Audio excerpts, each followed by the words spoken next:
Subscribe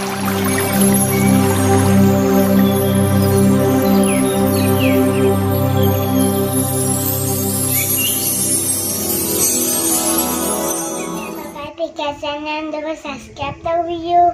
please. Ahan mamaktada PK channel miyeng tabiriba khwai khudimakpu ikoknona kurumjari ngasi matam siga sunaraba aikhoi khudimakna khanghobada tangai phadraba topic ama article ama miyamda kudol tamjige ngasi gi article sida thamjariba topic asigi maming Rajniti Haibasi Mioi Kharagi Karbar Onthokhre haiba article asini ngasi gi article asibu ibirakpa Romendrajit Morangsa Bharat सरकार ने कोविड-19 की lockdown chown सेथेंग फंगलबा प्रजा मियाम की दमकता लाउथोखिबा लुपा करोड़ लाख कुन की economic package अदुना lockdown chown सेथेंग फंगलबा नोमगी सुर सार तालिबा लायरबा प्रजा मियाम दा हक्थेंगना हौजिक फावबदा कानाबा कयामु पीखबगे मौसादगी भारत सरकार ने तोंगान ममिंग थोंदुना लायरबा प्रजा मियाम की दमकता लोन अमदी स्कीम कया मतम की लाउथोक्तुना लागले अयाम स्कीम सिंगदी खबरदा रेडियोदा टेलीविजनदा ओइना मपुंग फाना फंगहले करिगुंबा लायरबा मियामना हक्थेंगना कानाबा सिंगदु मपुंग फाना फंगननबा संगलगा थीदुना तानरुबा मतमददी महाभारत की चक्रव्यूह संगबगा सब मानरमबना अयामबनी हई सिंगलबु गुरु द्रोण की शिक्षा अर्जुन नत्तना नत्रगा मसानिपा अवेन्यू नत्तना चक्रव्यूह संग कना सुंगमखिदे अदुना भारत सरकार ना लायरब सिंग द पीब कानाब सिंग निंगथिन लौगे हारबदी अर्जुन गुम हई सिंग ब मथौ तारी ख्वाइदगी वारी नंगलिबा लायरब प्रजा मियाम द कानाब सिंग दु हक्थेंगना अराइब पांबैदा फंगबु यानबगी मेकानिज्म थोइदोक नंगसिगी डेमोक्रेसी असिद लेते हाइबि याय डेमोक्रेसी की वहंतोक ECI न करिनो नप्सा PMGSY MG नरेगा अमदी सोशल सिक्योरिटी एक्ट न सिंग स्कीम सिंग न पीरिब कानाब सिंग असि सूरि नोमलिबा लायरब प्रजा मियाम मिसम मयामना कदाई फावबु फंगलबनो खंगदबना अयामबनी कानाब सिंग दो निंगथिना खंगबा अमदी सेनखुन खंगदुना लौब ngamba मियोय खरादुता बोट थादगे लायरब सिंग टोक लोदी नोमता हाइखिदे ngasi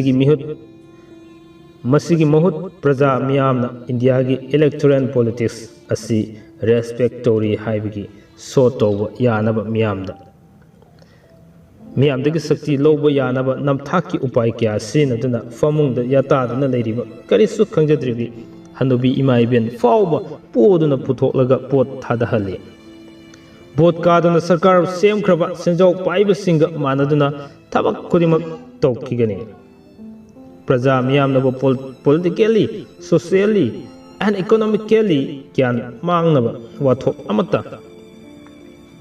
मपुंग फाना लोइसिलोय अमरोमदा सेक्युलरिज्म की नमादा मियाम यूनिटी थुगाइनबा सिंगस्टेप थाजिनबसु लेबलोय प्रजा सिंगना पेनदबगी प्रोटेस्ट तौरगना मियाम की वाथोक तु मपुंग फाना लोइसिनबगी महुत्ता हानगुम मतम खरा फंगथनबा पेन किलर काफगी थबक तौरकनी मबुक लामलबदी औब खुदिंग सानिंग बाहाइबसी मियोइबगी हौना सानी हारिबा लैवासी खंगबा पॉलिटिशियन अमदी सेंजाव फाइबा महाजोन सिंगना समजरबा मिसम कयाबो फॉर्मूला असि पांदना खोय थाकबा लेपते इलेक्टोरल पॉलिटिक्स मनुंगदा लेरिबा असेंगबा सक्तमदु उदनबा निंगथिना मसु कया मपान थोंगदा तैसिनदुना मेगा फेस्टिवल अमगुम सही मंगा खुदिंगी इलेक्शन सथरकले नोंमगी मबुक थन्नबा होनबदा लायरबा मियोय कयादी डेमोक्रेसी की वहंतोक सेंजाव पाइबसिंगना सानरिबा ड्रामा खुदिमक की हौरकफम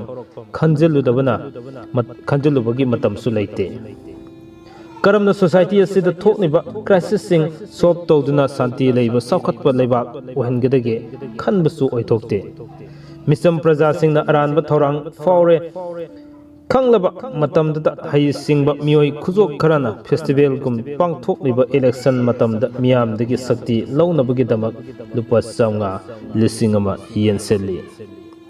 मसिदबु आराम खरांगबा प्रजा सिंगना करमना लौरोइदगे लुपा 10 दंग पीरबसु लौबा मसाना ताबनी Kudamoina saram naraba sa singna thanna leiba sarang manungda sadum khara langsilabada sa singduna munaraga saroidabagi maram leibra punamak sing asigi political system asina thohan bani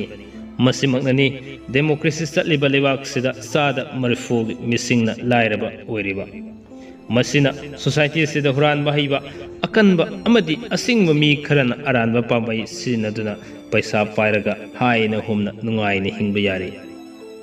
Mathauna mabudi moro singna huranjarini aikoi noina ngamba nate tawjasanu kaino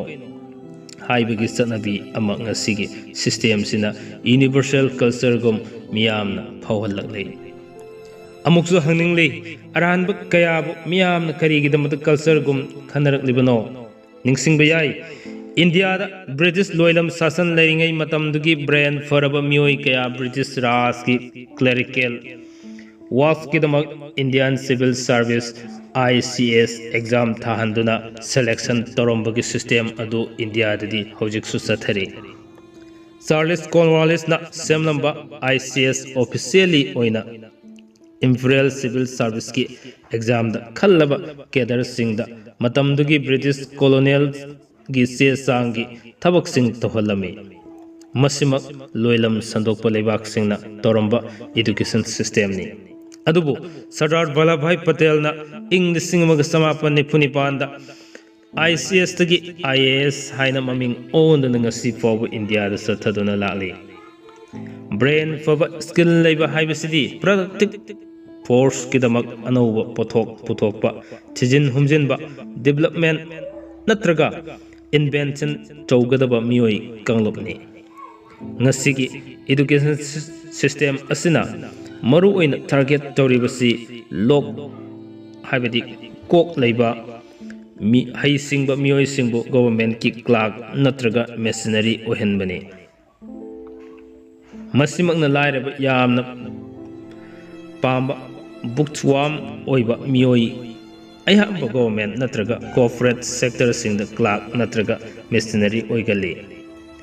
Ngasigi education system da mahai wang na tamnuraga naha crore kaya thabak phangdabagi crisis leiriba asina system asigi asoba asoiba leiri haibasi mayek seng na tagle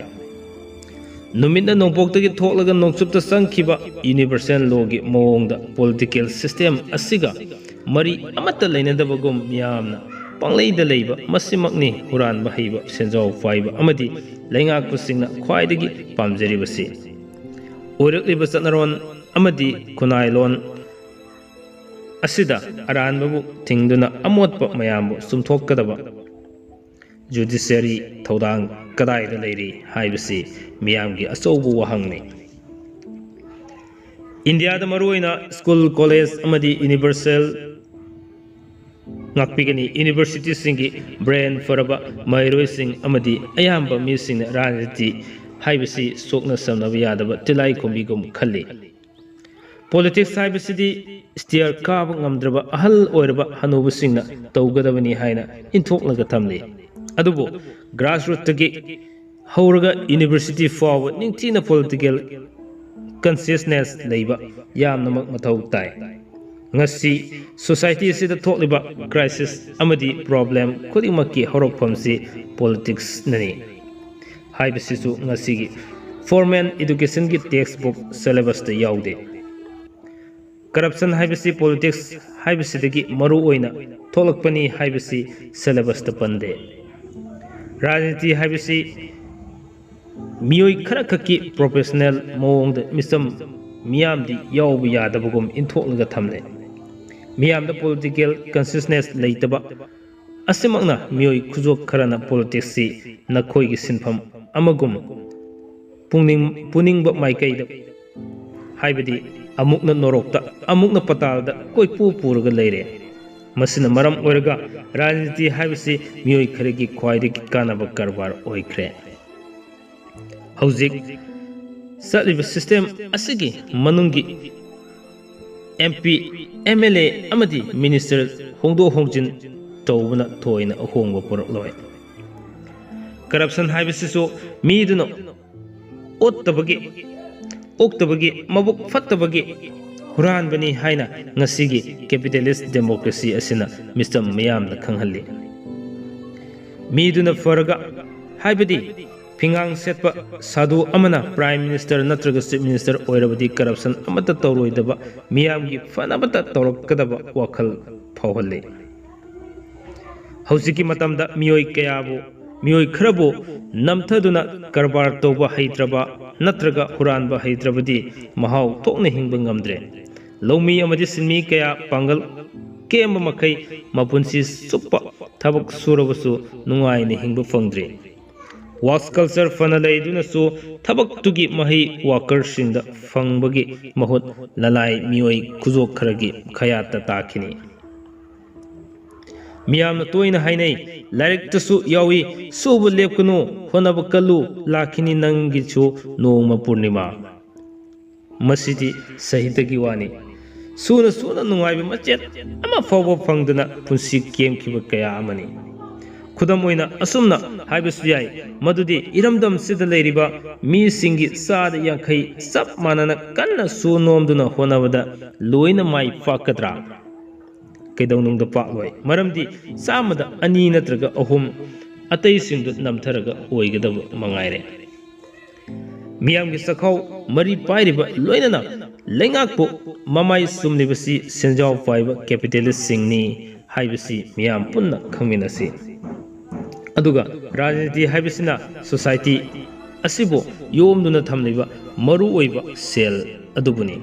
khudam oina yerumgi mamutpu yomduna thamliba maku adubuni haibasu yai leibak ama chaukhatpa misam miyambu nungai hanba maithiba punamak political ga loina mari leinai miyamna rajniti nainaduna ningthina khanglaba matamda ta leibak ama khunai ama ahongba chaukhatpa purakpa ngamgani aikoina politics hairaga sarkar semagi BJP Congress natraga Trinamool Congress ta vote thadabagi wakal khakta khanbadi lali politics na tholakpa wathok kudimak politically solve tawgadabani crisis kudimak permanent oina solve tawba natragadi pain killer kapuga matam khara leiraga amuk horokani masak thiba amuba mida cosmetic taisinduna phajalabasu midugi brain amadi heart ki ahongba thoina leiroi all wine in new bottle haibaduga sab manai masigi cosmetic process asibo political science ki term da reformation kawe reformation tawduna ngasi forward laklabasu miyamgi problem amadi crisis singdi mapung fana amata loisinba ngamde maram aduna reformation gi mahutta science haibadi ahongba awanba amagidamak misam praja punamak rajniti haibasi ningthina analysis tawduna khangminnaba yamnamak maru oire hojik thorakliba black money gi thabak phangdabagi lairabagi corruption gi crisis mayamsi ngasi gi capitalist democracy gi system asina solution tawba ngamdrabadi satnariba political system asi miyamna langthokpa natraga phumjin khraba masibu solve tawba ngamgadaba system ama thiba mathau tare ngasigi article asi matang asai losin jare ngasigi article asi bu ibirakpa roman rejit morangsa loinana aina pajarakpa matamda soikiba langkiba kayama yaurbusu miyeng tabiribusing khoi khodimak ngakpigani haibu wafamsi thamjaraga punamakpu thagasari